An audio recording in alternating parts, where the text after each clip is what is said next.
Welcome to the AI Wind Down. I'm Dian, your tech enthusiast. And I'm Gab, your tech expert. So Gab, we've got today, we're going to open up a bottle of Rosato. So this is Nero d'Avola. They're using the grapes of the Nero d'Avola, which is a Sicilian grape in this Rosato. And it's actually from the Mornington Peninsula. So let's give a try of this. But it's a beautiful day today in Melbourne, isn't it? It's nice and sunny. Yes, it is. And we are very excited to also go to the Australian Open semi-finals. Yes, after this, we're heading to the Australian Open. It's very exciting. Yeah, going to Club 1905, talking to government about AI. So hopefully the warm weather will also bring good ideas. Yeah, exactly. Hopefully we've got some interesting people that you're going to be talking to. All right, well, chin chin. Chin chin. Chin chin. We're going to talk a little bit about what's been happening in the news in the AI space. So many news, yeah, lots of news.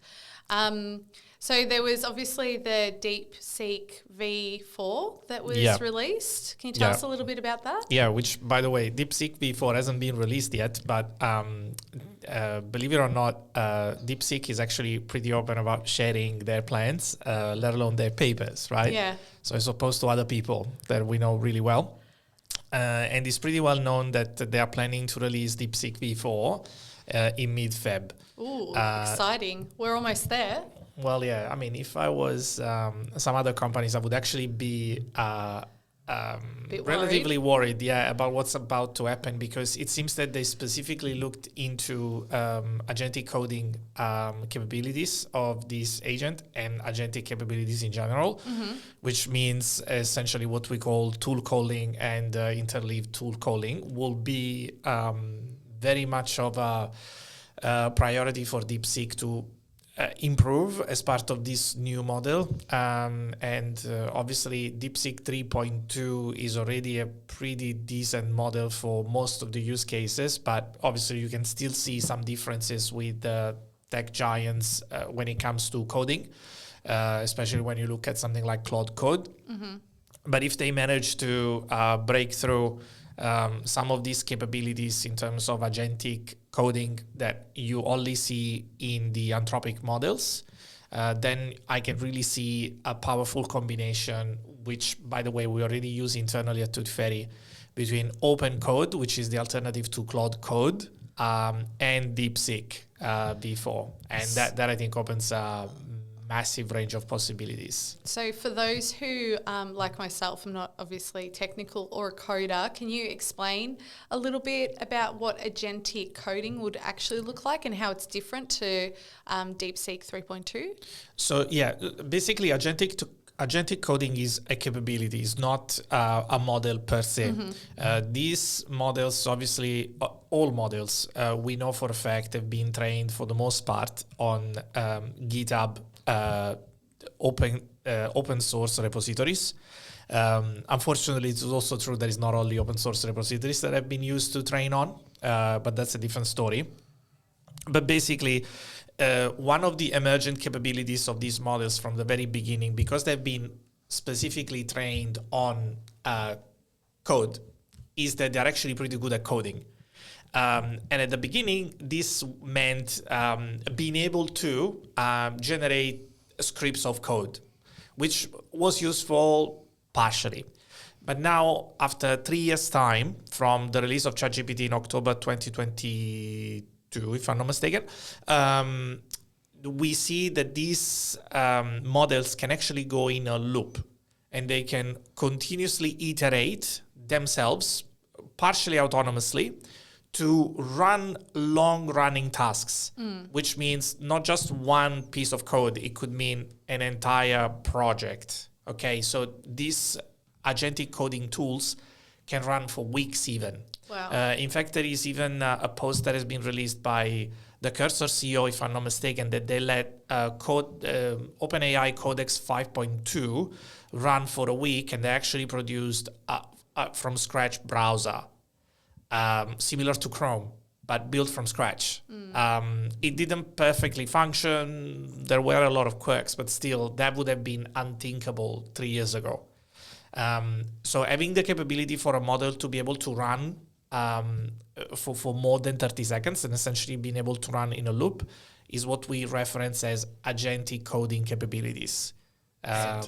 So do you think that the DeepSeek V4 is going to be a direct competitor then of Claude Code? Is that what you're thinking? Yes, because that's where the mainstream market, even from the last surveys that were released, even in Australia, by the way, I saw together with you, I think, when we were talking to National AI Center, what is the area where AI has been used the most? And it has been used the most in coding, but by a mile. And by the way, providers also want to push coding because that's where you consume more tokens. So they make even more money, okay? Believe it or not, the fact that you can ask about the recipe that you want to cook as a meal for your kids is not necessarily a fantastic area of, revenue for AI companies. And essentially, every single provider is trying to scrape a bit of the market share that especially Anthropic has today. Gemini is doing one. Obviously, OpenAI released a specific model, which is Codex, specifically for these capabilities. But the Chinese models as well, with it's Z, not Z the editor, but Z the company, with the GLM 4.7, Minimax 2.1, Kimi K2 Thinking, DeepSeek now 3.2, and V4 soon. They are all trying to scrape off some of this market share that Anthropic has and the other big players, because that's where the real money actually is. And it's very clear. You won't believe the amount of money that we spend even internally on tokens for coding. And it's because you need to read the repositories, you need to look at files. It's much more intense than asking a question and just getting an answer. Getting your recipe. Getting the recipe. Yeah. And the DeepSeek model, that will be open source as well. Is that right? Or will it be closed source? Everything leads to open source. The strategy of the Chinese companies is very clear. They want to dominate the market by adoption, but not by looking at the short-term profit, which I don't think they would be making, to be fair, because if it was closed source, I think very few companies would actually be willing to point to an API endpoint that sits in China, while instead it's more likely that we will slowly adopt these models. We will become comfortable with these open source models, and then at some point they might turn around and say, okay, we will give you the slightly worse model open source while they retain maybe the top of the line closed source, similar to what at the beginning Mistral was trying to do. And then I think they messed it up quite a bit, to be honest. And so then the big question is, when will it be available on Tooth Fairy AI? Oh, in 24 hours. 24 so hours. Yeah, generally we have a 24 hours window. So, so I think you have seen that generally that drop down of the models keeps on increasing. Yeah, it's great. So unfortunately, we will have to most likely deprecate some models to give room to DeepSeek. But generally we make these open source models available in less than 24 hours. And on DeepSeek, and I think it's really important to talk about this because sometimes people get a little bit confused of the models versus the application, especially in privacy. So a number of Australian government organisations, they can't use DeepSeek, for example.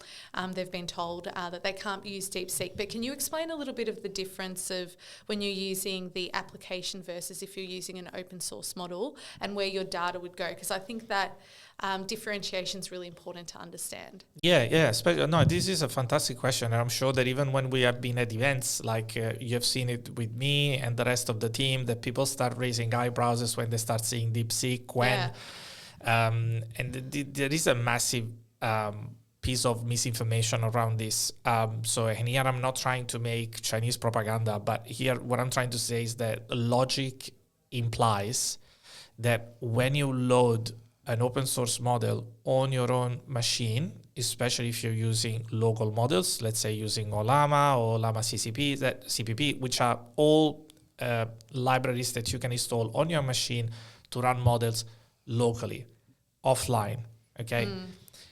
Because of the structure of these models, there is no backdoor at that point when you have the model loaded on your laptop to send data back to the motherland. Okay. So, but obviously someone wants to create the scarecrow so that you somehow go back into the safety net of, and let's see if you think that safety net of the tech giants that have been stealing your data for over 25 years and get away with it. So, well, I think it's probably more a misunderstanding, at least from some of the organisations that are making this decision. I think it's coming from more a misunderstanding / not trusting DeepSeek and trusting, like you said, those big tech giants in the US.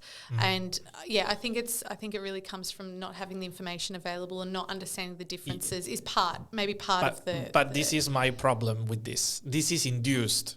This is not a misunderstanding because things are very complicated. Things are actually very simple. Yeah. The simplicity of this is that if you install a software on your machine and you can use it offline forever, then you really need to explain to a person like myself or any other security expert how is whatever party that is not in the US be able to pull data from a machine of someone else. Okay, this is something that we know technically is not possible, but obviously it's very easy to instead put stupid posts online, to call it for the way they should be called, and then claim that there are some national security concerns around installing locally a model that comes not from the US. I personally have much more security concern when I use US-based models because I know that, to be honest, they are not to be trusted.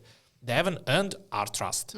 So what I'm trying to say is that we don't go, again, into a black and white scenario where we say this is good, this is bad, but there is a lot of in between where one thing is that if you use DeepSeek, the app, DeepSeek, the mobile app, especially whenever you use these applications free, I expect that your data is going to be used by these providers to improve their models. So then DeepSeek, in the context of Tooth Fairy, obviously it's not connected to the application. No. It's the model has been downloaded, let's say, locally and then used through Tooth Fairies. And even fine-tuned. Fine-tuned, That's the other thing. So obviously we use also external providers for this, but because now obviously we are in the US, Europe, and Australia. But if you ask about the Tiananmen Square or anything like that, you don't get a straight answer about that if you use a Chinese model. And that's probably the only place where I would say I also have a concern. Yes. But again, the flip side is they are open source.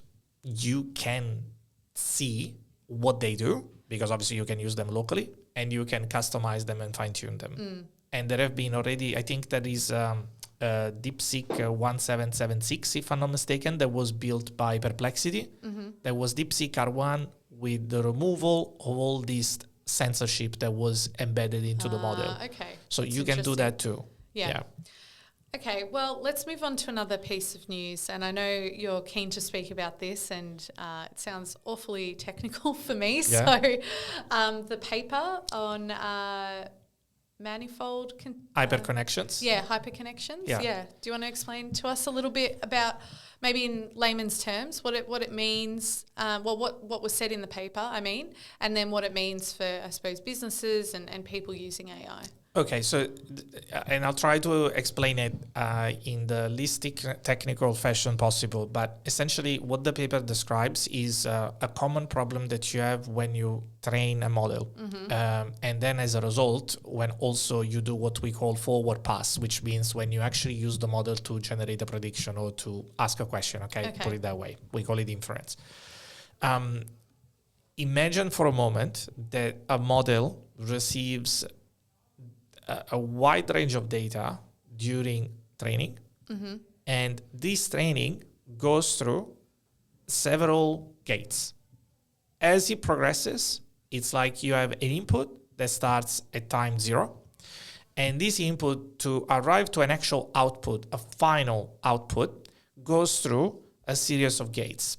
In each gate that this input goes through to actually become then an output, and imagine that the input is your question and the output is the answer. It doesn't work like that in trading, but I'm trying to explain in the easiest fashion possible.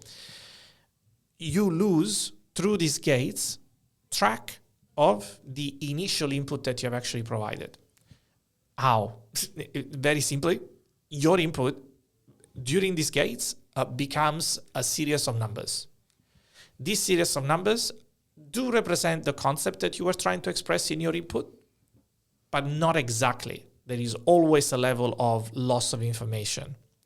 And it appears that actually causes, for long context especially, hallucinations, which is a massive problem Okay, understand, yeah. To give you even an example, you can, and there are tools, now I forgot the name, but it was very interesting actually when I used it. So that depending on the model you use, you can actually convert the numbers, obviously they are not numbers, but I'm trying to go simple now, into the actual concepts that they express. So like a bridge is represented by the model as a number. And you can go back and forth between the two, kind of. Mm-hmm. But what is the problem? That the deeper the neural net is, the more the chance that you're going to lose track of what the initial input was. Okay? It's just the consequence of this. And this has always been a problem to stabilize the model. DeepSeek, with these manifold hyperconnections, actually introduces the concept of fundamentally these long tail signals, where you allow the initial signal, which is your input, not to decay so much during this transition through gates. This allows the model to keep track, even during a long-running task, of the initial input of the user. Basically, by keeping track of the signal, you should, in theory, simplify training, because you get to the minimum loss the quickest, or local minimum, that's how it's called because of the loss function. But especially like for you as a user, you should be able to see an agent, for example, going back into a proper use case, hallucinate less when you are asking the agent to run for hours.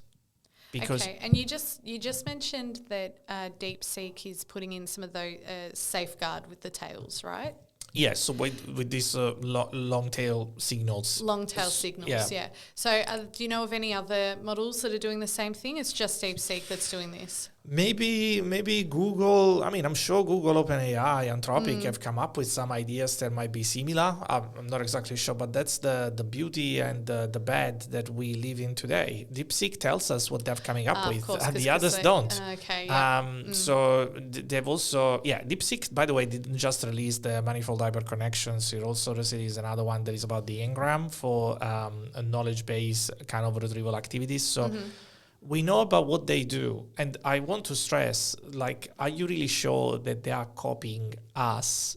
They are stealing our IP when they are also the first ones that are actually sharing their IP with the world? Yeah. This is and really they're innovating, it seems, as well. They are 100% innovating. Yeah. I'm kidding. This idea that we are getting that you have DeepSeek that copies us is ridiculous and silly. We need to recognize that China is actually making a massive strive towards technological independence, and this is the result. We also need to recognize that they're following a different approach. I'm not saying that that's the right approach, but it's definitely different from what we're using in the West. Well, and it's good to have competition as well, right? It's not good where you've got power or companies just focused in one country or one part of the world. So it's good that we have some diversity as well, and that also allows for countries like Australia to also, create their own models or have innovations that they're able to share with the world as well. So I think it's good to have diversity in AI companies and AI models as well. So that's really important. You're absolutely right. And I'm also thinking when is that the consumer, call it that way, the consumer of AI would win in a world where only a few companies on the west coast of the United States dominate AI in general, and then we are all servants.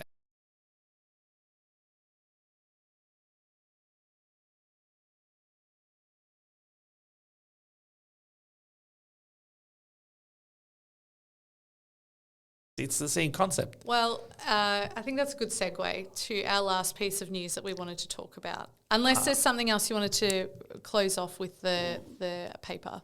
No. I guess let's keep on releasing papers and let's keep on sharing knowledge. Yeah. I mean, I think that we move past the Cold War. Obviously, some people are trying to get into a warm war, but instead, let's go into sharing knowledge as we have been doing. And that, I think, goes a long way. Yeah. Okay, so if we move on, speaking of the West Coast. Yes. So there's been a lot of talk, and we can see it on social media, about AI slop. And there's been also some jokes made about Microslop, which I think that name might stick because it's pretty catchy.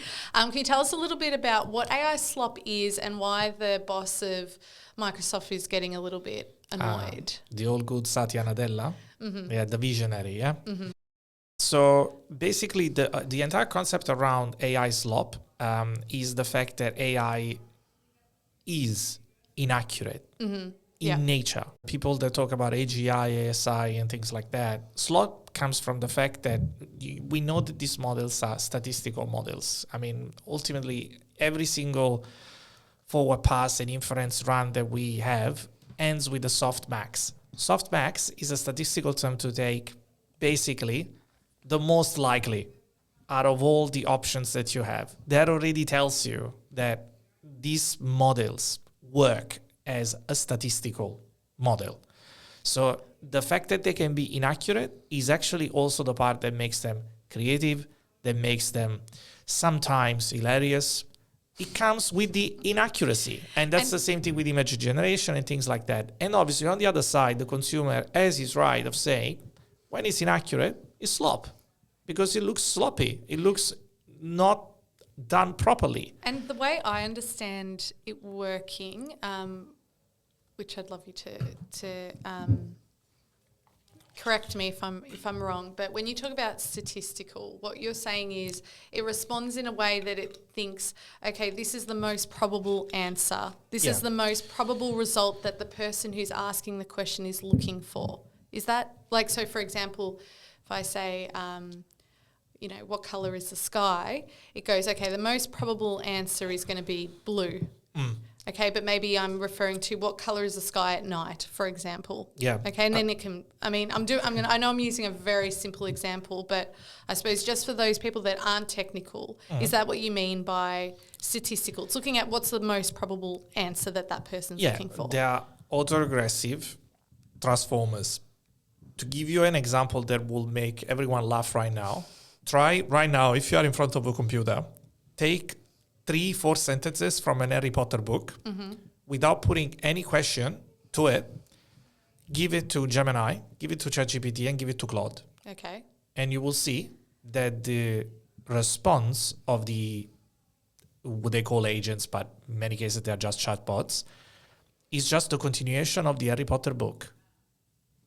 Okay. So, but they all respond in the same way? Yeah, of course, because they literally memorized Harry Potter. Okay. So with this technique, you can tell whether, by the way, the model has been trained on your book. So this is, again, not my private IP. There has been another paper that has been released on this. But it kind of, what I'm trying to say here is that this already tells you that you're not looking at a human-like intelligence. And I'm not saying that it's not smart. I'm just saying that we're looking at something different. No human would actually remember by heart Harry Potter book 1. But secondly, if you give me 3 sentences of Harry Potter, probably I was saying, are you okay? Like, why are you telling me the Harry Potter book? Why would I reply by continuing what you were saying? It doesn't make sense, right? Yeah. But if instead you are an autoregressive transformer model that is fundamentally trained on the most probable answer, you can see already the behaviors there. Yeah. And when the answer is not exactly clear, and you don't have a clear-cut answer, many people even go with the example that now obviously has been patched and not fixed, like count how many R's are in strawberry, and it comes up with some stupid answers. Well, I like think it usually says 2. 2, of course. But then they fix it, and then some people say, tell me how many O's are in lemon, and then it misses out there saying there are 2. Like, you get these kind of things. Now, what I'm trying to say is that you as a consumer have the right of judging whether the output of a model is good or bad. If they call it slop, they call it slop, because that's how it is. And if you don't put enough guardrails in this kind of models, and especially when you make enormous claims saying we're going to replace all the workforce with the AI agents. And you have all these visionaries that think that in 2026, all the developers will be gone. And God knows lawyers, doctors, and things like that, because we're going to have a bunch of AI agents running around doing the job for us, and we will be infinitely prosperous. And then this translates into being able to predict the next word of an Harry Potter book. Customers have the right of saying, this is slop. Of course, and it's a bit of a spicy question, but why do you reckon the Microsoft CEO got so offended by Microslop? Surely he can just, take it on the chin and move on. Sure, He's got bigger fish to fry. Yeah, probably after losing more than $120 billion with OpenAI and more to go until 2030. I mean, they need to sell a lot of ads on ChatGPT, which has recently released them. I really hope that they do well on that. I guess that, first of all, people don't like these tech giants anymore. I think that there is a fundamental feel in society in general, and obviously here we live in Australia. I'm European, I'm Italian, and I know for a fact that no one likes these tech giants. Maybe in the US is different, and good luck with that. But there is a sense of, how can I say, dissatisfaction in terms of how things have turned out to be in the tech world in general. That's one. The second is that they made bold claims with very little delivery. Because one thing is that you say, I have a useful tool that you can use. And this is why their marketing was so stupid. If you were to say to someone today, I have an AI agent that can actually help you doing some work. I'm not trying to replace you whatsoever, but let's say that you can do work 30% faster by having something that can not fact check, maybe you need to fact check, but can review the work that you're doing, can do some research for you, can run some code for you, run some analytics and things like that, and you claim that this is what it is, something that you might find useful, no one would be that horrendously against Microsoft Copilot and things like that. But because you push it down the throat of literally anyone, putting even Copilot in Notepad, come on, that's a bit extreme and sad. Okay, so just leave Notepad alone. People don't like to be forced into this kind of technologies, and obviously they have the right of rejecting. And I think you're right. I think framing it as a tool is one thing, right? Tools make our life easier. Think about email, think about calculators. I mean, you could go on and on and on and on. But when you start talking about replacing the human workforce, which is going to have huge impacts not only on those individual people, but how societies are set up and embedded, and just how the world works, it has huge implications. So you have to be very careful of that. And you also, it's important that people have a sense of purpose and people have gainful employment and things like that. So I think that's where they've fallen down a bit as well, when they make these huge claims, and where there's this, by some AI, it depends, right? Obviously Tooth Fairy, it's not like that at all, but some AI companies really do push that rhetoric around, okay, you're going to be able to reduce your headcount by X amount and replace it by AI agents or AI. And that's just, it's such a huge risk, not only to the individuals, but to everyone. So, and we should be really considering why we would want that to happen. Realistically, I think so too. I think as a society we need to learn that it's not just we need to move away from this perfect capitalist world where basically capital dictates what needs to happen. It goes a bit into politics, which maybe we don't want to do, but it's very clear that I would be very troubled if I knew for a fact that whatever we are working on could actually cause that kind of impact, but that should not be something that should be discussed by Satya Nadella, Dario Amodei, Sam Altman, by all means, absolutely not. But you do not get to decide how societies shape themselves and how people find purpose by shoveling down their throats a chatbot in Notepad and Excel. And let's be honest, they're not very good at the moment as well. I mean, let's be honest, with some of the AI that's embedded where you don't really get a choice. I'm telling you, even for the people that might be listening to this podcast, our best customers come from Copilot. Yeah. I mean, come. They run away from Yeah. Copilot. Yeah. So in that sense, I think the Copilot is doing us a favor on that aspect, because it's really showing how bad AI can be when you don't know what you're doing. And then people come to us and they see what real AI is. But on the other side, it's also really poor from Satya Nadella, and I think even Jensen from NVIDIA, the CEO of NVIDIA, did something similar, saying, stop calling it AI slop. Make a meaningful use of AI, because otherwise you will lose your right of using the electricity to power these AI models and things like that. Kind of like, turning the thing upside down, saying you now find useful use cases for the technology that we built for you, and we are going to give you the $20 subscription, and you should be happy with it, because then you can have your health assistant, your personal assistant, and things like that. And I'm just thinking, in which world do we live in? Like, you are the provider of the technology. Yeah, you need to show how value. It's valuable. Yeah. You tell customers how they should be using it. And if it doesn't work based on your specs, and we know for a fact it's not AGI, it's not ACI, it's nowhere near there, then face reality. Now, and to conclude this part, why we don't need to go to a customer and say things like, you find useful use cases, you basically help me. I don't think it would go down very well. No, it wouldn't go down, and no way. But we don't need to ask them that, because we have a very clear use cases where we think our technology can be useful, as opposed to our use cases where we know that our technology is not useful. But when instead you, first of all, spend over $120 billion on OpenAI, I think Anthropic is on a very similar route anyway. They might be making profit a bit earlier if the market doesn't crash beforehand. But a lot of satellite companies have invested billions. I would say the United States has literally bet the entire economy on AI in general, okay? So even just the S&P 500, 36% now that we talk, is actually in market capitalization, comes from 9 companies, which are all related to the AI bubble, okay? So you're literally trying to build your entire market on one single thing that many people are saying is a bubble, okay? If I was them, I would be saying, okay, now we really need to try to find a way to get away from this mess. And in their goofy way, they go and they get upset, they get personal, saying, oh, but you should not call it slop. Stop calling it that. It can be useful. Yes, it can be, but you didn't portray it that way.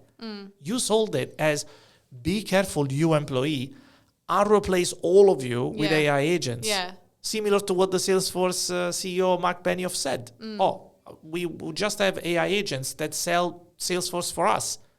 They hired more people than last year in sales. So I'm just wondering, are you hiring AI agents and people at the same time? Yeah. Is that really how it is? Yeah. I mean, we know that is obviously not true.